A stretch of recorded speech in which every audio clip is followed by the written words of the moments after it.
নমস্কার বন্ধুরা, তোমাদের সবাইকে স্বাগত জানাই জিকে পয়েন্ট 365 ইউটিউব চ্যানেলের আরও একটি নতুন ভিডিওতে।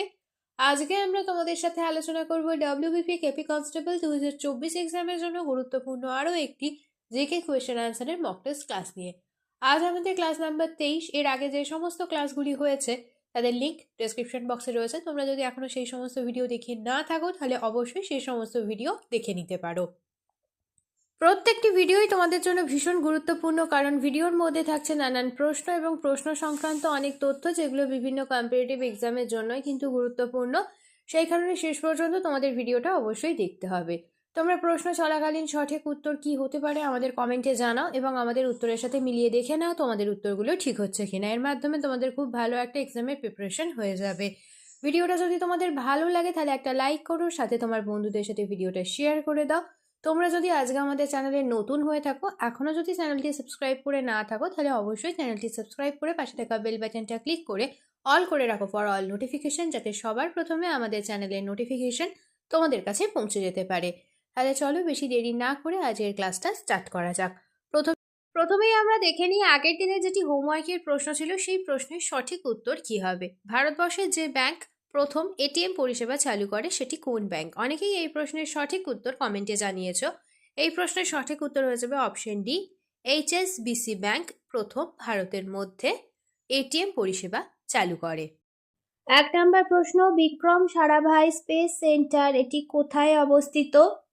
সঠিক উত্তর হয়ে যাবে অপশন এ, তিরুবনন্তপুরমে অবস্থিত। 2 নম্বর প্রশ্ন, পৃথিবীর উচ্চতম সাধু জলের হ্রদ কোনটি? সঠিক উত্তর হয়ে যাবে অপশন এ, টিটিকাকা। 3 নম্বর প্রশ্ন, প্যাসিফিক সুনামি ওয়ার্নিং সেন্টার কোথায় অবস্থিত?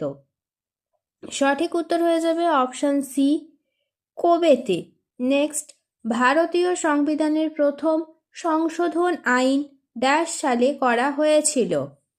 এই প্রশ্নের সঠিক উত্তর হয়ে যাবে অপশন বি, 1951 সালে। নেক্সট, দক্ষিণ গোলার্ধের সব থেকে বড় দিন কোনটি? সঠিক উত্তর অপশন বি, 22শে ডিসেম্বর। নেক্সট, পশ্চিমবঙ্গের প্রধান কুটির শিল্প কোনটি? সঠিক উত্তর অপশন বি, তাঁত বস্ত্র বয়ন শিল্প। নেক্সট, নদিয়া ও মুর্শিদাবাদের মৃতপ্রায় বদ্বীপ কি নামে পরিচিত? ভিভিআই একটি প্রশ্ন এটি। সঠিক উত্তর হয়ে যাবে অপশন সি, বাখরি। নেক্সট, আইসোবার বলতে কি বোঝায়? প্রশ্নের সঠিক উত্তর হয়ে যাবে অপশন বি, সমবায়ুচাপ রেখা। নেক্সট, 17তম India Germany military corporation sub group MCSG meeting অনুষ্ঠিত হয়েছে কোথায়? সঠিক উত্তর অপশন এ, বার্লিন। নেক্সট, হাজার হ্রদের দেশ বলা হয় কাকে? গুরুত্বপূর্ণ একটি প্রশ্ন। সঠিক উত্তর হয়ে যাবে অপশন ডি, ফিনল্যান্ডকে। এবারে আমরা কিছু গুরুত্বপূর্ণ দেশ বা শহরের উপনাম দেখে নিই। সাদা হাতির দেশ বলা হয় থাইল্যান্ডকে। ইউরোপের ক্রিয়াক্ষেত্র বলা হয় সুইজারল্যান্ডকে। ইউরোপের দুর্বল লোক হলো তুরস্ক। বজ্রপাতের দেশ ভুটান। পঞ্চ ড্রাগনের দেশ তাইওয়ান। ম্যাপেল পাতার দেশ কানাডা। দক্ষিণের ব্রিটেন বলা হয় নিউজিল্যান্ডকে। ইউরোপের ককপিট বলা হয় বেলজিয়ামকে। মুক্তোর দ্বীপ বলা হয় বাহরিনকে। লবঙ্গর দ্বীপ বলা হয় মাদাগাস্কারকে। নেক্সট প্রশ্ন দেখি, নববঙ্গ আন্দোলনের মূল অনুপ্রেরণা কে ছিলেন? সঠিক উত্তর হয়ে যাবে অপশন এ, ডিরোজিও। এবার আমরা কিছু গুরুত্বপূর্ণ ঐতিহাসিক প্রতিষ্ঠানের প্রতিষ্ঠাতাদের নাম দেখে নিই। ফোর্ট উইলিয়াম কলেজের প্রতিষ্ঠাতা লর্ড ওয়েলেসলি। তত্ত্ববোধিনী সভার প্রতিষ্ঠাতা দেবেন্দ্রনাথ ঠাকুর। স্কুল বুক সোসাইটির প্রতিষ্ঠাতা ডেভিড হেয়ার ও রাজা রামমোহন রায়। আত্মীয় সভার প্রতিষ্ঠাতা রামমোহন রায়। একাডেমিক অ্যাসোসিয়েশনের প্রতিষ্ঠাতা হলেন ডিরোজিও। নববিধান ব্রাহ্ম সমাজের প্রতিষ্ঠাতা হলেন কেশবচন্দ্র সেন। ব্রাহ্ম সমাজের প্রতিষ্ঠাতা হলেন রামমোহন রায়। প্রত্যেকটি তথ্য তোমাদের জন্য ভীষণ গুরুত্বপূর্ণ। নেক্সট প্রশ্ন দেখি, কেলেঘাই ও কংসাবতী নদীর মিলিত প্রবাহ কি নামে পরিচিত? ইম্পর্টেন্ট আরও একটি প্রশ্ন। সঠিক উত্তর হয়ে যাবে অপশন এ, হলদি নদী নামে পরিচিত। এবার আমরা দেখে নিই ভারতের বিভিন্ন নদীর সঙ্গমস্থলের নাম। অলকানন্দা ও ধৌলিগঙ্গার সঙ্গমস্থল হল বিষ্ণুপ্রয়াগ। অলকানন্দা ও সরস্বতীর সঙ্গমস্থল কেশবপ্রয়াগ। অলকানন্দা ও নন্দাকিনীর সঙ্গমস্থল নন্দপ্রয়াগ। অলকানন্দা ও পিণ্ডার নদীর সঙ্গমস্থল কর্ণপ্রয়াগ। অলকানন্দা ও মন্দাকিনী নদীর সঙ্গমস্থল রুদ্রপ্রয়াগ। অলকানন্দা ও ভাগীরথী নদীর সঙ্গমস্থল দেবপ্রয়াগ। নেক্সট প্রশ্ন দেখি, কায়রো কোন নদীর তীরে অবস্থিত? ইম্পর্টেন্ট আরও একটি প্রশ্ন।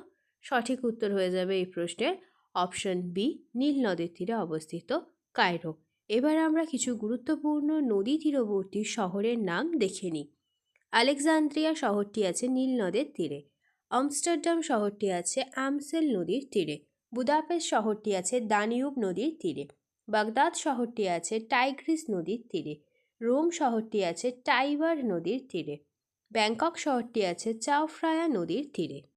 নেক্সট প্রশ্ন দেখি, ওয়ার্ল্ড গ্রিন ইকোনমি ফোরাম উদ্বোধন করা হয়েছে কোথায়? সঠিক উত্তর কি হবে? অপশন এ, দুবাইতে। নেক্সট প্রশ্ন দেখি, ভারতের অর্ধনগ্ন ফকির ব্রিটিশ প্রধানমন্ত্রী কার সম্বন্ধে একথা বলেছিলেন? সঠিক উত্তর হয়ে যাবে কোনটি? অপশন এ, গান্ধীজির সম্বন্ধে বলেছেন। নেক্সট, ভারতীয় জাতীয় কংগ্রেসের প্রথম প্রেসিডেন্ট কে ছিলেন? ইম্পর্টেন্ট প্রশ্ন। সঠিক উত্তর হয়ে যাবে option C, WC Banerjee. Next প্রশ্ন দেখি, ডারউইনের মত অনুযায়ী প্রাকৃতিক নির্বাচনের একক হলো কোনটি? সঠিক উত্তর হয়ে যাবে অপশন ডি, প্রজাতি। নেক্সট প্রশ্ন দেখি, ভারতের রাষ্ট্রপতি জরুরি অবস্থা ঘোষণা করতে পারেন যদি থাকে? সঠিক উত্তর হয়ে যাবে অপশন ডি, এই তিনটির মধ্যে যে কোনো একটি থাকলেই, অর্থাৎ যুদ্ধ অথবা যুদ্ধের ভয়, সাংবিধানিক ব্যবস্থার ব্যর্থতা আর আর্থিক অস্থিরতা, এই তিনটির মধ্যে যে কোনো একটি থাকলেই রাষ্ট্রপতি জরুরি অবস্থা ঘোষণা করতে পারেন। নেক্সট, 15th ইরানি কাপ শিরোপা জিতলেন কে? সঠিক উত্তর হয়ে যাবে এই প্রশ্নের অপশন সি, মুম্বাই। নেক্সট প্রশ্নটি তোমাদের জন্য আজকের হোমওয়ার্কের প্রশ্ন। ভারতের প্রথম সুগার ক্যাপাসিটার উৎপাদন কেন্দ্র তৈরি করা হয়েছে কোথায়? তামিলনাড়ু, কেরালা, হরিয়ানা না অন্ধ্রপ্রদেশ? এই প্রশ্নের সঠিক উত্তর কি হবে তোমরা প্রত্যেকে আমাদের কমেন্টে জানানোর চেষ্টা করবে। শেষ হলো আজকের ভিডিও। আজকের পর্বে আমরা আলোচনা করলাম WBP কেপি কনস্টেবল এক্সামের জন্য গুরুত্বপূর্ণ কিছু জেনারেল নলেজ কোয়েশ্চেন অ্যান্সার নিয়ে। প্রত্যেকটি প্রশ্নই কিন্তু তোমাদের জন্য সমান গুরুত্বপূর্ণ, সেই কারণে একটু স্কিপ না করে তোমরা শেষ পর্যন্ত ভিডিওটা দেখতে থাকো। প্রত্যেকটা প্রশ্ন কিন্তু তোমাদের জন্য ভীষণই গুরুত্বপূর্ণ। ভিডিওটা শেষ পর্যন্ত দেখো। ভিডিওটা যদি ভালো লাগে তাহলে অবশ্যই একটা লাইক করো, সাথে তোমার বন্ধুদের সাথে এই ভিডিওটা শেয়ার করো এবং আমাদের কমেন্টে জানাও ভিডিওটা তোমাদের কেমন লাগলো আর তোমরা নতুন কোন স্ট্যাটিক জিকের ওপর ভিডিও দেখতে চাইছো। আমরা সেই টপিকের ওপর খুব তাড়াতাড়ি তোমাদের জন্য ভিডিও নিয়ে আসবো। তাহলে ততদিন তোমরা আমাদের প্রত্যেকটি ভিডিও এইভাবে দেখতে থাকো, এক্সামের জন্য ভালোভাবে প্রিপারেশন নিতে থাকো। ধন্যবাদ।